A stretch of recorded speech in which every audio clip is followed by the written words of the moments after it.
Hello students, কেমন আছো? তো আজকে তোমাদের আমি যেটা পড়াবো সেটা হলো যারা ক্লাস 10-এ পড়ছো, দশম শ্রেণীতে পড়ছো, যারা এবছর মাধ্যমিক দেবে তাদের বাংলার পাঠ্য বইয়ের একটা প্রবন্ধ, যেটার নাম হচ্ছে বাংলা ভাষায় বিজ্ঞান। এটা লিখেছেন কে? রাজশেখর বসু। এবং এই রাজশেখর বসু পরশুরাম নামেই বেশি পরিচিত। রাজশেখর বসুর তাহলে ছদ্মনাম কি? পরশুরাম। এবার এই যে গল্পটা আমাদের, নট গল্প, এটা প্রবন্ধ একটা, এই প্রবন্ধটা কোন গ্রন্থ থেকে নেওয়া হয়েছে? বিচিন্তা। শুরু করি তাহলে। যাদের জন্য বিজ্ঞান বিষয়ক বাংলা গ্রন্থ বা প্রবন্ধ লেখা হয় তাদের মোটামুটি দুই শ্রেণীতে ভাগ করা যেতে পারে। যাদের জন্য আমরা বিজ্ঞান বিষয়ক মানে সায়েন্সের বই বাংলাতে লিখি, সায়েন্সের প্রবন্ধ বাংলাতে লেখা হয়, তারা দু রকমের হয়। প্রথম, যারা ইংরেজি জানে না বা অতি অল্প জানে, যারা ইংরেজি একদম জানে না বা খুব কম জানে, যেরকম অল্প বয়স্ক ছেলে মেয়ে, অল্প শিক্ষিত বয়স্ক লোক, এই শ্রেণীতে পড়ে। আর দ্বিতীয় কারা? যারা ইংরেজি জানে এবং ইংরেজির ভাষার অল্পাধিক বিজ্ঞান পড়েছে, মানে তারা সায়েন্সের বই ইংরেজিতেই পড়েছে মোটামুটি। প্রথম শ্রেণীর পাঠক মানে কারা? যারা অল্প বয়স্ক বাচ্চা কাচ্চা আর যারা অল্প শিক্ষিত বয়স্ক লোক। এনারা বিজ্ঞানের সঙ্গে পূর্ব পরিচয় নেই, অর্থাৎ এরা সায়েন্স সম্পর্কে সেরকম একটা কিছু জানে না। গুটি কতক ইংরেজি পারিভাষিক শব্দ হয়তো তারা শিখেছে, তারা হয়তো কিছু ইংরেজি ছোট ছোট টার্ম জানে, যেমন typhoid, iodine, motor, croton, zebra ইত্যাদি ছোট্ট ছোট্ট ইংরেজি টার্ম, বৈজ্ঞানিক টার্ম জানে। অনেক রকম স্থূল তথ্যও তারা জেনে থাকতে পারে, যেমন জল আর কর্পূর উবে যায়, জল বাষ্প হয়ে উড়ে যায়, কর্পূরও উড়ে যায়, এটা জানে। পিতলের চাইতে অ্যালুমিনিয়াম হালকা, এই বিষয়ে তারা জানে। লাউ কুমড়ো জাতীয় গাছে দুই রকমের ফুল হয়, এটাও তারা জানে, মানে পুরুষ আর স্ত্রী দু রকমের ফুল হয়, ঠিক আছে। এই রকম সামান্য জ্ঞান থাকলেও সুশৃঙ্খল আধুনিক বৈজ্ঞানিক তথ্য তারা কিছুই জানে না। এরা খুব বেসিক সায়েন্স সম্পর্কে, বেসিক এদের আইডিয়া আছে, এরা কিন্তু অ্যাডভান্স সায়েন্স সেগুলো সম্পর্কে এদের কোনো আইডিয়া নেই। কাদের নেই? ছোট্ট ছোট্ট বাচ্চা আর অল্প শিক্ষিত বয়স্কদের। এই শ্রেণীর পাঠক ইংরেজি ভাষার প্রভাব থেকে মুক্ত, মানে এরা ইংরেজিতে কোনোদিন বিজ্ঞানের বই পড়েনি, সেজন্য বাংলা পরিভাষা আয়ত্ত করে বাংলায় বিজ্ঞান শেখা তাদের সংস্কারের বিরোধী নয়। তাই জন্য ওদের কাছে বাংলায় বিজ্ঞান পড়া, বাংলাতে সায়েন্সের বই পড়া, তোরাও তো বাংলাতে সায়েন্সের বই পড়িস না, পড়িস তো, তোদের কাছে তো প্রবলেম হয় না, তো ওদের কাছেও এটা নিয়ে কোনো সমস্যা নেই। ছেলেবেলায় আমাকে ব্রহ্মমোহন মল্লিকের বাংলা জ্যামিতি পড়তে হয়েছিল, এখন তোমরা কিন্তু জ্যামিতিও বাংলায় তোমরা পড়ো ওয়েস্ট বেঙ্গল বোর্ডে, রাইট? এক নির্দিষ্ট সীমা বিশিষ্ট সরল রেখার উপর এক সমবাহু ত্রিভুজ অঙ্কিত করিতে হইবে, এইভাবে বাংলা অঙ্ক করতে হয়, জ্যামিতি করতে হয়। এর মানে বুঝতে বাধা হয়নি, কারণ ভাষাগত বিরোধী সংস্কার ছিল না, খুব সহজ সরল ভাষায় কি করতে হবে না হবে জ্যামিতিতে লেখা থাকতো। কিন্তু যারা ইংরেজি জিওমেট্রি পড়েছে, জ্যামিতিরই ইংরেজি নাম জিওমেট্রি, যারা ইংরেজিতে পড়েছে তাদের কাছে উক্ত প্রতিজ্ঞা বাক্যটি সুসভ্য ঠেকবে না। যারা ইংরেজিতে জ্যামিতি করেছে তাদের যদি আমি এখন সমবাহু হেনা তেনা বলি, তারা কি বুঝবে? ইংলিশ মিডিয়ামের ওরা বুঝবে না, তার মানেও স্পষ্ট হবে না। যে লোক আজন্ম ইজার পড়েছে তার পক্ষে হঠাৎ ধুতি পরা অভ্যাস করা একটি শক্ত। সাপোজ উদাহরণস্বরূপ আজকে ও প্যান্ট পরে এসছে, ও ইন্ডিয়ান, ও প্যান্ট পরে এসছে, ইন্ডিয়ানদের তো একটা বেশ কি বল ট্র্যাডিশনাল ওয়্যার তো ধুতি, ওকে ধুতি পরতে বললেও পারবে? চটাপট ধুতি পরতে একটু হয়তো পারবে না বলবে না, একটু টাইম লাগবে। সেরকম যে বাংলায় বিজ্ঞান পড়েছে তার ইংরেজি বুঝতে প্রবলেম, আর যে ইংরেজিতে বিজ্ঞান পড়েছে তার বাংলা বই পড়তে প্রবলেম, মানে বাংলা ভাষায় বিজ্ঞান পড়তে প্রবলেম। আমাদের সরকার ক্রমে ক্রমে রাজকার্যে দেশি পরিভাষা চালাচ্ছেন, মানে আমাদের সরকার, আমাদের রাজ্য সরকার বলো কেন্দ্রীয় সরকার বলো, দেশীয় যে ভাষা, স্বদেশীয় ভাষাগুলোই ব্যবহার করে। তাতে অনেকে মুশকিলে পড়েছেন, কারণ তাদেরকে নতুন করে শিখতে হচ্ছে, কারণ আমাদের আইন ঠাইন এগুলো তো ইংরেজদের থেকে অনেকটা বলতে গেলে কাইন্ড অফ কপি করেই করা হয়েছে। তো কিছু কিছু টার্ম যেগুলো ইংরেজিতেই ছিল সেগুলো এখন চেঞ্জ করে বাংলা ঠাংলায় করা হয়েছে বলে এখনকার সবাই নতুন করে সবাইকে বাংলা টার্ম ইত্যাদি শিখতে হচ্ছে। পূর্বোক্ত প্রথম শ্রেণীর পাঠক, পূর্বোক্ত প্রথম শ্রেণী মানে যারা ছোট্ট ছোট্ট বাচ্চা বা বয়স্ক লোক যারা একটু অল্প শিক্ষিত, তারা যখন বাংলায় বিজ্ঞান শেখে তখন ভাষার জন্য তার বাধা হয় না। বিজ্ঞান শিখতে প্রবলেম হয়, ওরা তো বাংলা পারে, বুঝতে প্রবলেম হয় না, শুধু বিষয়টি যত্ন করে বুঝতে হয়। পাশ্চাত্য দেশের শিক্ষার্থীর চেয়ে তাকে বেশি চেষ্টা করতে হয় না। যেরকম একটা যারা আমেরিকায় থাকে, যারা ইংল্যান্ডে থাকে, ওরা কোন ভাষায় বিজ্ঞান শেখে? ওদের মাতৃভাষা ইংলিশে। আমাদের মাতৃভাষা বাংলা, আমরাও যখন সায়েন্স বিজ্ঞান শিখি আমরাও বাংলা ভাষায় পড়ি, আমাদেরও প্রবলেম হয় না, রাইট? কিন্তু দ্বিতীয় শ্রেণীর পাঠক যখন বাংলা ভাষায় লেখা বৈজ্ঞানিক সন্দর্ভ পড়ে তখন তাকে পূর্ব সংস্কার দমন করে, অর্থাৎ ইংরেজির প্রতি অতিরিক্ত পক্ষপাত বর্জন করে প্রীতির সহিত মাতৃভাষার পদ্ধতি আয়ত্ত করতে হয়। এই কারণে পাশ্চাত্য পাঠকের তুলনায় তার পক্ষে একটু বেশি চেষ্টা আবশ্যক। অর্থাৎ যারা মোটামুটি ইংরেজি জানে, ইংরেজিতেই বিজ্ঞান বই যারা পড়েছে, তারা যখন হঠাৎ করে বাংলা ভাষায় বিজ্ঞানের সমস্ত কিছু পড়তে হয় তাদের তো কষ্ট হয়, কারণ তাদেরকে প্রথমে একটা ইংরেজি ভাষা থেকে বাংলায় ট্রান্সলেশন করা শিখতে হচ্ছে, অনুবাদ করতে হচ্ছে, তারপরে বিষয়টাকে বুঝতে হচ্ছে। সেখানে ও যদি বাংলাতেই পড়তো বা ইংরেজিতেই শুধু বিজ্ঞান পড়তো প্রথম থেকে, তাহলে ওর প্রবলেম হতো না। ও যদি বাংলায় পড়তো, বাংলাতেই বই পড়লে বিজ্ঞানের ওর প্রবলেম হতো না বুঝতে, সুবিধা হতো বুঝতে।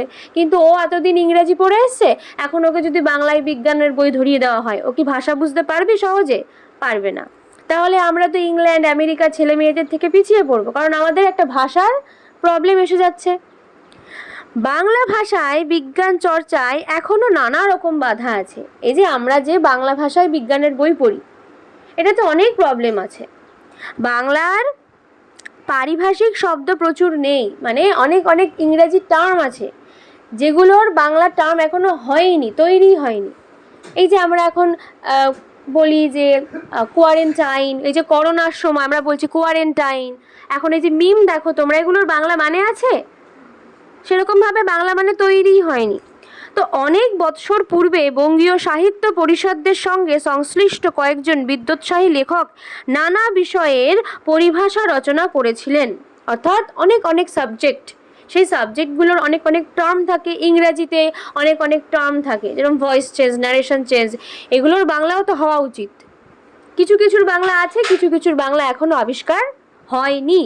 তো কিছু লোক যারা বঙ্গীয় সাহিত্য পরিষদের কিছু লোক যারা খুব পড়াশুনোর প্রতি উৎসাহী, যারা এইসব কাজ করতে উৎসাহী, তারা চেষ্টা করেছিল অনুবাদ করতে কিছু সাবজেক্ট। তাদের উদ্যোগের এই ত্রুটি ছিল যে তারা একযোগে কাজ না করে স্বতন্ত্রভাবে করেছিলেন। মানে তারা একসাথে মিলেমিশে কাজ না করে তারা এক একটা টপিক এক একজন করে লিখেছিল, যে যার মতো যে যা পাচ্ছে তারা সেটাই করছে। দলবদ্ধভাবে একত্রিত হয়ে আলোচনার মাধ্যমে তারা সেভাবে করেনি। তার ফলে সংকলিত পরিভাষার সাম্য হয়নি। একই ইংরেজি সংজ্ঞার বিভিন্ন প্রতিশব্দ রচিত হয়েছে। মনে করো তোমরা এতজন রয়েছো, সবাই একটা বিষয়ে লিখছো, যে যার মতো বাংলাতে ট্রান্সলেশন করছো নিজের মতো বুঝে শুনে, প্রত্যেকেরই তো মানে আলাদা আলাদা হবে। এতে তো প্রবলেম হবে পাঠকদের, তাই না? 1936 সালে কলিকাতা বিশ্ববিদ্যালয়ে যে পরিভাষা সমিতি নিযুক্ত করেছিলেন, অর্থাৎ কত সালে? 1936 সালে। স্বাধীনতার আগে না পরে? আগে। Very good. তো এই আগে কলিকাতা বিশ্ববিদ্যালয়, কলকাতা ইউনিভার্সিটি একটা পরিভাষার সমিতি মানে একটা ওই দল তৈরি করে উনি। সেখানে বিভিন্ন বিজ্ঞানের অধ্যাপক, ভাষাতত্ত্বজ্ঞ, সংস্কৃতজ্ঞ পণ্ডিত এবং কয়েকজন লেখক একযোগে কাজ করেছিলেন। মানে কলকাতা ইউনিভার্সিটির কতগুলো টিচার, প্রফেসর, কতগুলো ভাষাতত্ত্বজ্ঞ মানে যারা ভাষা নিয়েই পণ্ডিত, কতগুলো সংস্কৃতজ্ঞ মানে যারা সংস্কৃত পণ্ডিত, এই লোকেরা একসাথে হয়ে, কয়েকজন লেখক একসাথে হয়ে একটা প্রজেক্টের ওপর কাজ করেছিল। কি প্রজেক্ট? বাংলা ভাষায় বিজ্ঞান রচনা বা যে কোনো একটা সাবজেক্ট রচনা। সমস্ত ভাষা, অন্যান্য ভাষা থাকলে সেগুলোকে বাংলায় করতে হবে। যেহেতু এরা মিলেমিশে কাজ করেছে, এদের কাজটা কি সফল হবে নাকি হবে না? সফল হবে। তাই বলছে যে তার ফলে তাদের চেষ্টা অধিকতর সফল হয়েছে, বেশি পরিমাণে ভালো হয়েছে। পরিভাষা রচনা একজনের নয়, একটা ভাষা থেকে অন্য ভাষায় ট্রান্সলেশন করা একজনের কাজ নয়। সমবেতভাবে না করলে নানা ত্রুটি হতে পারে, একসাথে কাজ না করলে অনেক খুঁত দেখা দেয়। কলিকাতা বিশ্ববিদ্যালয়ের সংকলন খুব বড় নয়। তাহলে কলকাতা বিশ্ববিদ্যালয়ের যে সংকলন মানে ওরা যে বইটা বার করেছিল সেটা খুব একটা বড় নয়, আরও শব্দের প্রয়োজন আছে, তার জন্য উপযুক্ত ব্যবস্থা করা আবশ্যক। কিন্তু দরকার মতন বাংলা শব্দ পাওয়া না গেলেও বৈজ্ঞানিক রচনা চলতে পারে। যদি আমরা প্রত্যেকটা বিজ্ঞানের যে টার্ম আছে, সায়েন্সের যে সায়েন্টিফিক টার্ম, সেগুলো যদি বাংলা মানে না পড়ি বা না জানি, তাহলে কি বিজ্ঞান থেমে থাকবে? বিজ্ঞান চলতে থাকবে। যতদিন উপযুক্ত ও প্রামাণিক বাংলা শব্দ রচিত না হয় ততদিন ইংরেজি শব্দই বাংলা বানানে চালানো ভালো। যেরকম টাইফয়েড, তারপরে ইনজেকশন, এইগুলো তো আমরা বাংলাতেই লিখি, বাট উচ্চারণটা কিসের? ইংরাজির, বাট বানান করে লিখি কোন ভাষায়? বাংলাতে। এইভাবেই চালাতে হবে। যতদিন না আমরা বাংলা মানে সঠিক পাচ্ছি না, আমাদেরকে ইংরাজি উচ্চারণই বাংলা বানান করে লিখে যেতে হবে। বিশ্ববিদ্যালয় নিযুক্ত সমিতি বিস্তর ইংরেজি শব্দ বজায় রেখেছেন। তাহলে বিশ্ববিদ্যালয়ের যে নিযুক্ত সমিতি, তারা কিন্তু ইংরেজি শব্দ বজিয়ে রেখেছে, তারা কিন্তু ইংরেজিগুলোকে চেঞ্জ করে দেয়নি। তারা বিধান দিয়েছেন যে নবাগত রাসায়নিক বস্তুর ইংরেজি নামই বাংলা বানানে চলবে। অর্থাৎ নতুন নতুন যত ইংরেজি রাসায়নিক অর্থাৎ কেমিস্ট্রিতে যত টার্ম আছে, নানা রকম পদার্থের যে নাম, সেগুলো ইংরেজি থাকবে, আমরা শুধু বাংলা বানান করে লিখবো। যেরকম অক্সিজেন, প্যারাডাইক্লোরোবেনজিন, উদ্ভিদ এবং প্রাণীর জাতিবাচক পরিচয়বাচক অধিকাংশ ইত্যাদি ইংরেজি।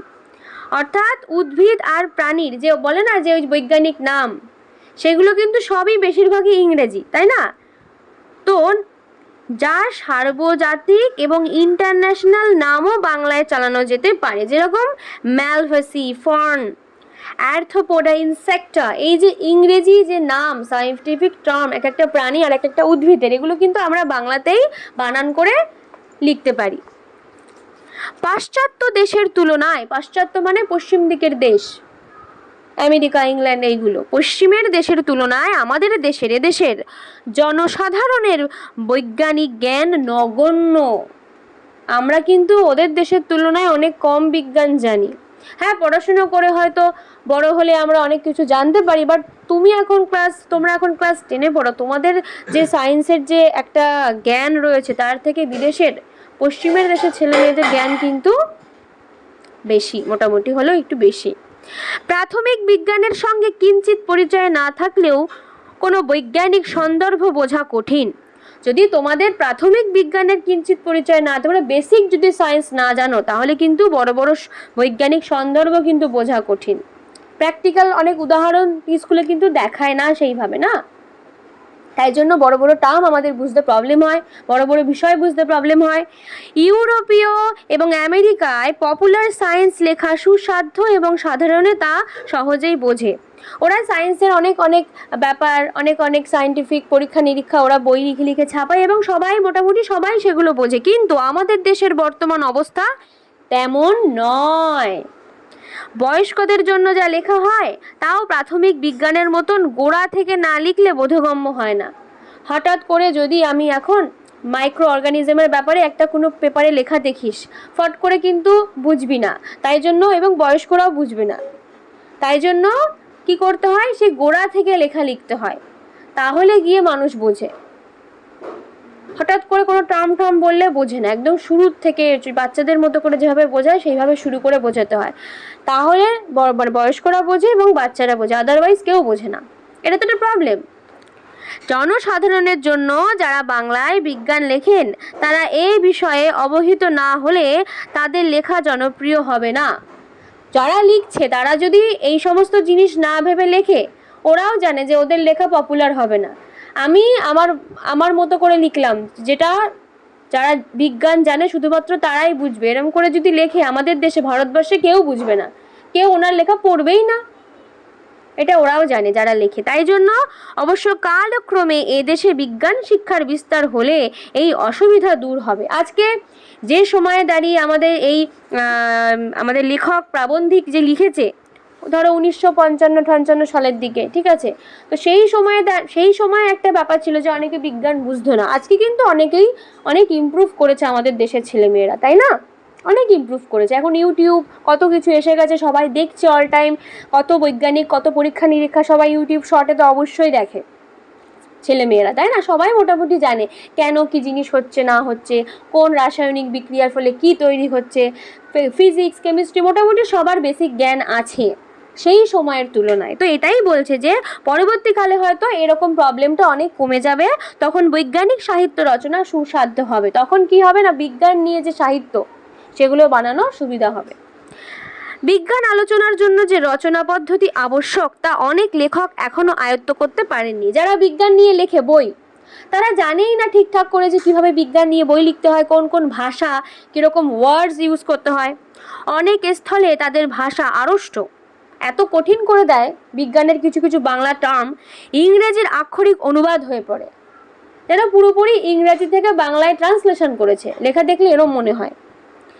এই দোষ থেকে মুক্ত না হলে বাংলা বৈজ্ঞানিক সাহিত্য সুপ্রতিষ্ঠিত হবে না। বলছে এরকম যদি ট্রান্সলেশন করেই সমস্ত ইংরেজি থেকে বাংলা করে, তাহলে জীবনে বাংলার যে বৈজ্ঞানিক সাহিত্য, বাংলায় বিজ্ঞান রচনা কোনোদিন সফল হবে না। অনেক লেখক মনে করেন ইংরেজি শব্দের যে অর্থ ব্যাপ্তি বা কনোটেশন, বাংলা প্রতিশব্দেরও ঠিক তাই হওয়া উচিত। এজন্য অনেক সময় তারা অদ্ভুত অদ্ভুত শব্দ প্রয়োগ করেন। ওরা মনে করে যে ইংরেজির কথাটার যে একদম এক্স্যাক্ট মানে, বাংলাতেও আমার সেই এক্স্যাক্ট মানেই লিখতে হবে, তাহলেই ঠিকঠাক হবে। বাট সবসময় এরকম হলে চলে না। যেরকম আমি বলছি, ইংরাজিতে সেন্সিটিভ শব্দের নানা অর্থ চলে। যেরকম সেন্সিটিভ পার্সন মানে যারা একটুখানি কি বলবো, সেন্সিটিভ লোক হয়, মানে একটু কিছু বললেই তাদের মনে আঘাত লেগে যায়, নরম হৃদয়ের লোক। সেন্সিটিভ মানে অনেক মিনিং হয়, নরম হৃদয়ের লোক। আবার সেন্সিটিভ উন্ড মানে এমন একটা ক্ষত যেটা খুব সেন্সিটিভ, টাচ লাগলেই ব্যথা লাগবে, ঠিক আছে। সেন্সিটিভ প্ল্যান্ট এমন একটা গাছ যে গাছ প্রচণ্ড সংবেদনশীল, মানে টাচ করলেই গুটিয়ে যায়, লজ্জাপতি গাছ, সেন্সিটিভ প্ল্যান্ট। তো প্রত্যেকটার মানে কি সেম হচ্ছে? সেন্সিটিভ মানে প্রত্যেকটা ক্ষেত্রে আলাদা আলাদা না? তারপরে সেন্সিটিভ ব্যালেন্স, খুব সূক্ষ্ম একটা তোমাকে ব্যালেন্স করতে হবে, একটু হলেই পড়ে যাবে। Sensitive photographic paper. তো এই যে নানা রকম মিনিং সেন্সিটিভ কথাটার, বাংলায় অর্থভেদ বিভিন্ন শব্দ প্রয়োগ করাই উচিত। যেরকম সেন্সিটিভ পার্সন মানে অভিমানী, তাদের একটু একটুতে রাগ হয়, রাগ মানে ওই অভিমান হয়, তো অভিমানী মানুষ দেখতে পেলাম। সেন্সিটিভ উন্ড মানে ব্যথাপ্রবণ। সেন্সিটিভ প্ল্যান্ট মানে উত্তেজি গাছ, ঠিক আছে, সুবেদী, সুগ্রাহী, এরকম নানা ওয়ার্ড হতে পারে। সেন্সিটাইজড পেপার এর অনুবাদ স্পর্শকাতর কাগজ অতি উৎকট। সেন্সিটাইজ মানে স্পর্শকাতর, বাট সেন্সিটাইজ পেপার মানে আমি যদি বলি স্পর্শকাতর কাগজ, বিচ্ছিরি লাগছে শুনতে, উৎকট লাগছে, মানে কি, মানে কেমন কাগজ ওটা, তাই না? কিন্তু তাও কেউ কেউ লিখে থাকেন, কিছু কিছু লেখক যারা বিজ্ঞানের বই লেখে, তারা এরকম এরকম বাংলায় ওয়ার্ড লেখে। সুগ্রাহী কাগজ লিখলে ঠিক হয়, সুগ্রাহী মানে ভালো কাগজ, তাই না? এরকম লিখলেই হয়। অনেক লেখক তাদের বক্তব্য ইংরেজিতে ভাবেন এবং যথাযথ বাংলা অনুবাদে প্রকাশ করার চেষ্টা করেন, এতে রচনা উৎকট হয়। তাহলে ওনাদের লেখাগুলো প্রথমে উনি ইংরেজিতে ইম্যাজিন করে, ভেবে নেয়, তারপরে সেই ইংরেজি ওয়ার্ডটার, ইংরেজি সেন্টেন্সটার বাংলা অনুবাদ করে লেখে। এতে তো প্রবলেম হয়। ধরো বললাম, you are the apple of my eye. You are the apple of my eye, তুমি আমার চোখের আপেল। আমি যদি লিখি, হয় না তো, এটার মানে হচ্ছে তুমি আমার প্রিয়, ঠিক আছে। বাট আমি যদি এখন এক্স্যাক্ট অনুবাদ করি, কিরকম উৎকট লাগছে, তুমি আমার চোখের আপেল, বিচ্ছিরি লাগছে না? এরকম করে কিছু লেখক এভাবে বিজ্ঞানের রচনা লেখে, এতে তো উৎকট লাগে না দেখতে, এতে রচনা উৎকট হয়। The atomic engine has not even reached the blue print stage. অর্থাৎ দ্য অ্যাটমিক ইঞ্জিন মানে পরমাণু engine, has not even reached পৌঁছায়নি দ্য ব্লু প্রিন্ট স্টেজ। যদি আমি এখন লিখি পরমাণু ইঞ্জিন নীল চিত্রের অবস্থাতেও পৌঁছায়নি, এরকম বর্ণনা বাংলা ভাষায় প্রকৃতির বিরুদ্ধ। আরে কোথাকার নীল চিত্র, কি জিনিস, উৎকট লাগছে মানে বুঝতে, তাই না? একটু যদি ঘুরিয়ে লিখি, অর্থ সরল করে, যে পরমাণু ইঞ্জিনের নকশা, ব্লুপ্রিন্ট মানে কি? নকশা। একটা বাড়ি বানানোর আগে ব্লুপ্রিন্ট তৈরি করে না, নকশা। বলছে যে পরমাণু ইঞ্জিনের নকশা এখনো প্রস্তুত হয়নি। এটা লিখলে তো বুঝতে সুবিধা হয়, নাকি আমি এটা বললে সুবিধা হয় পরমাণু ইঞ্জিন নীল চিত্রের অবস্থাতেও পৌঁছায়নি? উৎকট লাগছে। তো এটাকে আমার মিনিং বুঝে অর্থটা অনুযায়ী বাংলা অনুবাদ করতে হবে, একদম ডিটো অনুবাদ করলে হবে না। When sulfur burns in air, the nitrogen doesn't take part in the reaction. অর্থাৎ যখন গন্ধক সালফার হাওয়ায় পড়ে মানে বার্ন করে ইন দ্য এয়ার, তখন নাইট্রোজেন প্রতিক্রিয়ার অংশগ্রহণ করে না।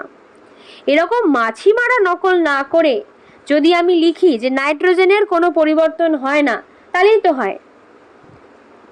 নাইট্রোজেন প্রতিক্রিয়ায় অংশগ্রহণ করে না, এই কথাটা না লিখে আমি যদি লিখি নাইট্রোজেনের কোনো পরিবর্তন হয় না, কোনটা সহজ লাগছে?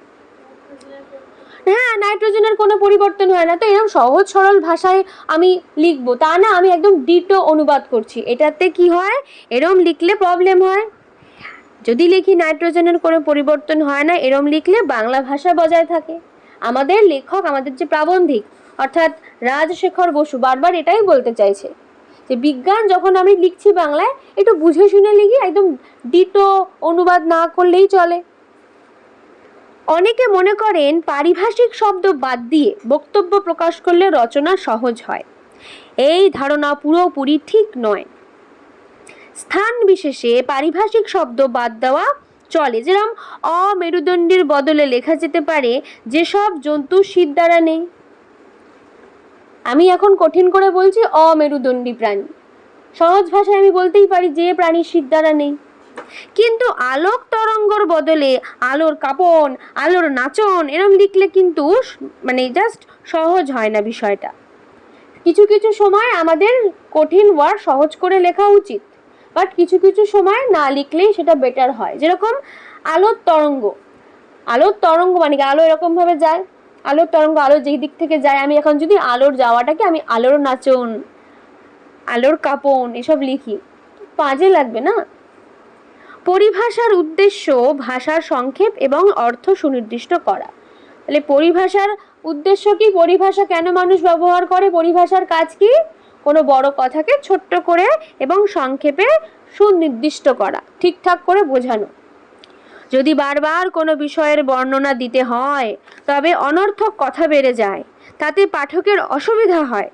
সাধারণের জন্য যে বৈজ্ঞানিক সন্দর্ভ লেখা হয় তাতে অল্প পরিচিত পারিভাষিক শব্দের প্রথমবার প্রয়োগের সময় তার ব্যাখ্যা দেওয়া আবশ্যক।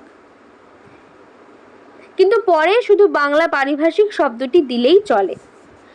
মনে করো দিলাম ম্যাগনেটিক, ম্যাগনেটিক লেখা প্রথমে, তারপরে ব্র্যাকেটে লিখে দিয়েছি চুম্বকীয়। এরপরে আমি যতবার চুম্বকীয় লিখবো আমার কি বারবার ম্যাগনেটিক বলার প্রয়োজন আছে? একবার তো বলে দিয়েছি, তো বারবার দেওয়া তো দরকার নেই, তো প্রবলেম হয় বারবার দিলে। সেটাই আমাদের প্রাবন্ধিক বলছে। আমাদের আলংকারিকগণ শব্দের ত্রিবিধ কথা বলেছেন। আলংকারিক মানে শব্দের মধ্যে সৌন্দর্য আনার জন্য যে যে অলংকার ব্যবহার করা হয়, যেরকম অভিধা, লক্ষণা, ব্যঞ্জনা। প্রথমটি শুধু আবিধানিক অর্থে প্রকাশ করে, যেমন দেশ, এর অর্থ ভারত ইত্যাদি অথবা অন্যান্য স্থান। কিন্তু দেশের লজ্জা যদি বলি, দেশের লজ্জা, এখানে লক্ষণীয় দেশের অর্থ দেশবাসীর লজ্জা, তাই না? যে কোনো একটা লোক বাজে কাজ করেছে ভারতবাসীর, তো আমরা বললাম যে ও তো একটা দেশের লজ্জা, তার মানে কি বোঝাতে চাইছে? দেশবাসীর লজ্জা, তাই না? তো প্রত্যেকটার জায়গায় মিনিং বদলে যাচ্ছে। অরণ্য এর অর্থ কি? অরণ্যর আবিধানিক অর্থ কি? অরণ্য মানে কি? বন। কিন্তু আমি যদি বলি অরণ্যে রোদন, এর মানে কি? বনে গিয়ে কান্নাকাটি? অরণ্যে রোদন কথাটার মানে হচ্ছে নিষ্ফল ক্ষেত, মানে তুমি একটা এমন ক্ষোভ জানাচ্ছ যার কোনো লাভ নেই। তুমি যদি বনে গিয়ে কান্না করো, কেউ শুনবে? শুনবে না। তুই তো অরণ্য রোদন মানে হচ্ছে এমন একটা কাজ করা যার কোনো ফল নেই। সাধারণ সাহিত্যে লক্ষণা, ব্যঞ্জনা, উৎপ্রেক্ষা, অতিশয়োক্তি প্রভৃতি অলংকারের সার্থক প্রয়োগ হতে পারে। বলছে নর্মাল যখন গল্প লিখি তখন আমরা এই সমস্ত লিখতে পারি, কায়দা করে। কিন্তু বৈজ্ঞানিক সাহিত্যে যত কম থাকে এই সমস্ত ঢঙের কথা, অরণ্যের উদন, এসব যত কম থাকবে ততই ভালো। উপমার কিছু প্রয়োজন হয়, রূপকও স্থল বিশেষে চলতে পারে, কিন্তু অন্যান্য অলংকার বর্জন করাই উচিত। অর্থাৎ আমি যদি ভূগোলে লিখি হিমালয় যেন পৃথিবীর মানদণ্ড, কালিদাসের এই উক্তি কাব্যেরই উপযুক্ত, ভূগোলের নয়, তাই না? কাব্যে কবিতায় ঠিক আছে, আমি কায়দা করে বললাম যে হিমালয় যেন পৃথিবীর মানদণ্ড, কবিতায় মান সম্মানের কথা বলছি, ঠিক আছে, কিন্তু ভূগোলে যদি আমি বলি হিমালয় কি, হিমালয় পৃথিবীর মানদণ্ড, বাজে লাগবে না? অদ্ভুত, কোনো প্রয়োজন নেই। তো বৈজ্ঞানিক প্রসঙ্গের ভাষা অত্যন্ত সরল এবং স্পষ্ট হওয়া আবশ্যক। তো বিজ্ঞানের যখন তুমি পড়া পড়বে, তোমার ভাষা হতে হবে ক্লিয়ার অ্যান্ড স্ট্রেট ফরওয়ার্ড, সোজা সাপটা, বেশি কাঁদে নেই, নো বাকওয়াস, অনলি সোজা সাপটা জিনিস থাকতে হবে। এই কথাটা সকল লেখকেরই মনে রাখা উচিত। বাংলা বৈজ্ঞানিক প্রবন্ধাদিতে আর একটা দোষ প্রায় নজরে পড়ে, সেটা কি? অল্প বিদ্যা ভয়ঙ্করী। এই প্রবাদটি যে কত ঠিক তার প্রমাণ আমাদের সাময়িক পত্রাদিতে মাঝে মাঝে পাওয়া যায়। ছোট ছোট পেপারে দেখবি সায়েন্টিফিক নানা রকম ব্যাখ্যা ট্যাখ্যা দেওয়া থাকে খবরের কাগজে। তো ওইখানে কিছুদিন আগে একটা পত্রিকায় দেখেছি লেখা রয়েছে, অক্সিজেন বা হাইড্রোজেন স্বাস্থ্যকর বলে বৈজ্ঞানিক যুক্তি নেই, তারা জীবের বেঁচে থাকার পক্ষে অপরিহার্য অঙ্গ মাত্র, তবে ওজোন গ্যাস স্বাস্থ্যকর। পেপারে লেখা রয়েছে ওজোন গ্যাস নাকি স্বাস্থ্যকর। তো এইরকম ভুল লেখা সাধারণ পাঠের পক্ষে অনিষ্টকর। আজকালকার দিনে কিন্তু খবরের কাগজের থেকে বেশি ভুল খবর ছড়ায় কোথায়? ইউটিউব, ফেসবুক, এই সমস্ত জায়গাতে। মানুষ পড়ে আর মনে করে যে পোস্টটা করেছে সে বড় বিজ্ঞানী বা বড় পণ্ডিত, আর সেটাই বিশ্বাস করে অন্য সবাইকে কিন্তু সেটা বলতে শুরু করে। এতে মানুষের দোষ না, যারা এরকম পোস্ট করছে তাদের দোষ। সেরকম খবরের কাগজে তখনকার দিনে তাই হতো। লেখক বলছে এটা মানুষের কি করে? অনিষ্ট করে। সম্পাদকের উচিত অবিখ্যাত লেখকদের বৈজ্ঞানিক রচনা প্রকাশের আগে, যারা হচ্ছে অবিখ্যাত লেখক, যারা সেরকম ভালো লেখক নয়, সেরকম নাম করেনি, তাদের যখন লেখা তুমি ছাপাচ্ছ তোমার খবরের কাগজে, তার আগে তুমি কোনো অভিজ্ঞ লোককে দিয়ে সেটা যাচাই করে নাও যে এই লেখাটা যে উনি লিখেছে, এই বৈজ্ঞানিক যে সংজ্ঞাটা উনি দিয়েছে ঠিকঠাক তো, তাহলে আমি আমার খবরের কাগজে ছাপাবো, নচেত ছাপাবো না। সেটা তো একটা লেখক, মানে খবরের কাগজে তো তাও মালিক থাকে, মানে সম্পাদক থাকে, সে চেক করবে। বাট আজকালকার দিনে ফেসবুক, ইউটিউবে তোমরা যা দেখো, এগুলো তো আর কেউ চেক করে না, যাচাই করে না, যে যা পাচ্ছে ছেড়ে দিচ্ছে। এই ছিল আজকের গল্প, যে বিজ্ঞানের যে বইগুলো আছে সেগুলো ইংরাজিতে আর বাংলাতে যখন কেউ লেখে, কোনো লেখক লেখে, লেখার সময় কোন কোন দিকে খেয়াল রাখতে হয়, আর এই বিজ্ঞানের বই ইংরাজিতে পড়া আর বাংলা পড়ার যে পাঠকরা, কত রকমের পাঠক আছে আর তাদের ভাগটা কীরকম। ক্লিয়ার? এই চ্যাপ্টারটার থেকে আমি ইম্পর্টেন্ট কিছু কোয়েশ্চেন শর্ট অ্যান্ড বর্ড আমার অফলাইন এবং অনলাইন ক্লাসে আমি প্রোভাইড করছি। যারা যারা জয়েন করতে চাও তারা কিন্তু আমার নাম্বারে, এই নাম্বারটাতে কল করতে পারো বা কন্ট্যাক্ট করতে পারো 7449814628। এবং যদি ভিডিওটা ভালো লাগে, আমার বোঝানো ভালো লাগে, কেমন লাগলো বোঝানোটা সেটা কমেন্ট করে জানিও, একটা লাইক দিও ভিডিওটাতে, আর তোমার অন্যান্য বন্ধুদেরকেও শেয়ার করো। এবং আমার চ্যানেলটা যদি সাবস্ক্রাইব এখনও না করে থাকো তাহলে কিন্তু অবশ্যই সাবস্ক্রাইব করে দিও। আর যদি কেউ চাও যে তোমাদের জন্য আমি এই চ্যাপ্টারটার কোয়েশ্চেন এবং অ্যান্সারের আলাদা ভিডিও বানাই, সেটা কিন্তু আমাকে কমেন্ট করে জানাতে হবে, তাহলে কিন্তু আমি সেটা বানাতে পারবো। আর যদি কারোর কোনো মনে প্রশ্ন থাকে, কোনো জিজ্ঞাসা থাকে, সেটাও কিন্তু আমাকে কমেন্ট করে জানাতে হবে, আমি অবশ্যই উত্তর দেওয়ার চেষ্টা করব। তো এই ছিল আজকের ভিডিও, আবার দেখা হচ্ছে নেক্সট ভিডিওতে। সুস্থ থেকো, ভালো থেকো, টাটা।